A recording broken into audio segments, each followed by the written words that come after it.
Soy Mireya Letelier, un poco escritora, un poco fotógrafa, sobre todo profesora, especialmente de guión y varias otras áreas del audiovisual. He estudiado teatro, cine, todo aquello que me permite transmitir cosas que yo siento sobre el mundo que nos rodea. La influencia yo creo que es mi papá, que desde que yo aprendí a leer, me llevó libros de todo tipo a la casa y los leíamos en conjunto y los discutíamos, entonces a mí me encantaba eso. Mundos distintos, entretenidos para una niña chica, pero no el típico cuento de niñita. Me lleva los libros de Salgari, de Julio Verne, y para mí era abrir mundos increíbles. Yo creo que esa fue la primera influencia para mí en la lectura. El libro que más me impactó por la edad que tenía, de haber tenido unos 15 años tal vez, fue Sin novedad en el frente, de Éric María Remarque, un libro quemado por los nazis durante la Segunda Guerra Mundial, porque es un libro en que hay un protagonista que tú lo sigues durante toda la novela y por lo tanto a medida que lo sigues durante la guerra, lo vas queriendo, te va interesando ese personaje. Y al final del libro ese personaje muere y el parte del día de la guerra dice sin novedad en el frente. O sea, no pasó nada. Entonces me impactó porque en ese momento comprendí lo poco interesante que es la vida de una persona frente al mundo. Fue como mi primer contacto con la muerte, que en realidad que uno se muera al mundo le da lo mismo, ¿te fijas? De alguna manera creo que tiene que ver con que mis cuentos tienen siempre una conexión con la muerte. Sí, siempre. Incluso tengo un amigo argentino que me dijo: todavía no me mandes el libro, Mireya, porque estoy muy mal de ánimo por varios motivos y tú siempre tienes que ver con la muerte. Sí. Fueron hace muchos años, pero inventando cuentos para mis hijas y escribiendo incluso obras de teatro, pero que nunca pensé en hacer nada con ellos. Es decir, para mí era entregarle a mis hijas ese gusto por el cuento. Pero cuando jubilé, de pronto dije, bueno, yo puedo escribir, puedo en realidad instalarme y escribir algo para publicarlo. Y escribí un primer libro con esa intención, que tenía que ver con el medio ambiente, que me inspiró la matanza de cisnes allá en Valdivia, en el río Cruces.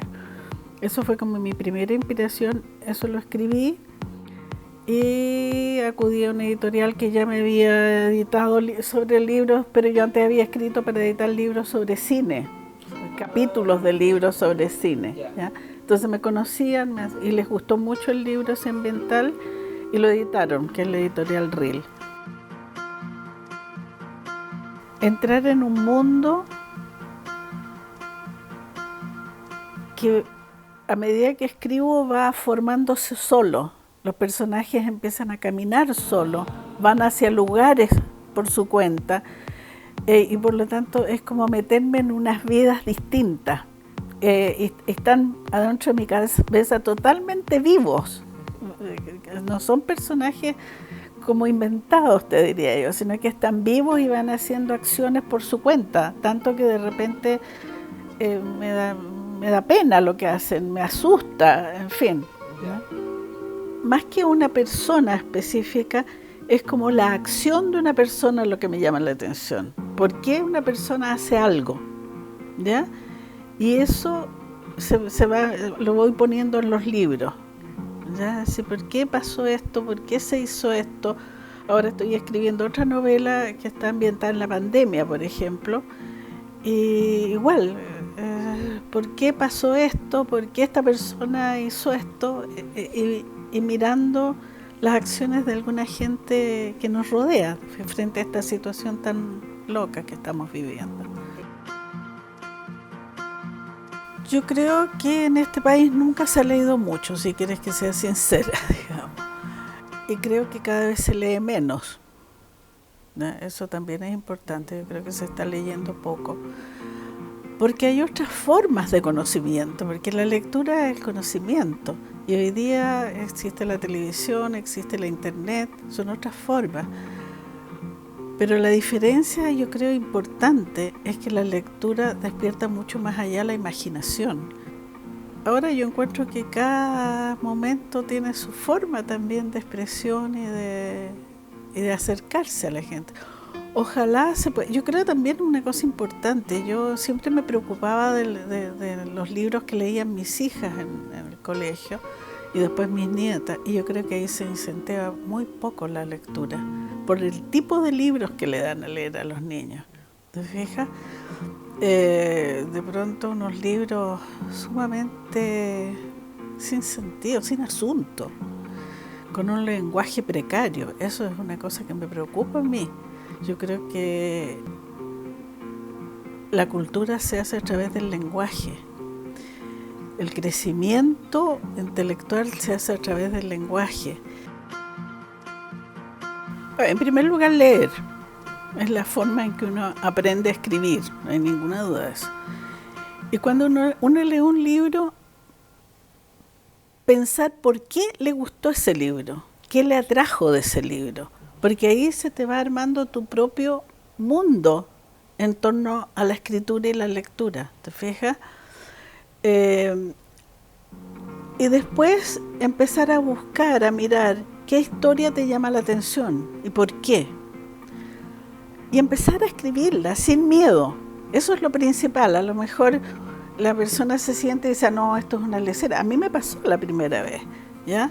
A pesar de que había inventado cuentos desde muchos años, pero cuando ya quise ponerme a escribir para publicar, el primer cuento que escribí lo encontré una tontera, pero se lo di a leer a otra persona. Eso es importante. A otra persona que yo sé que tiene un cierto criterio para evaluar porque ha leído mucho. Y me dijo, no, sí está muy bueno. ¿Te fijas? Es decir, porque uno de repente quiere escribir para el premio Nobel, no es el cuento, pues el cuento es poder transmitir lo que uno siente respecto a una situación, a una persona.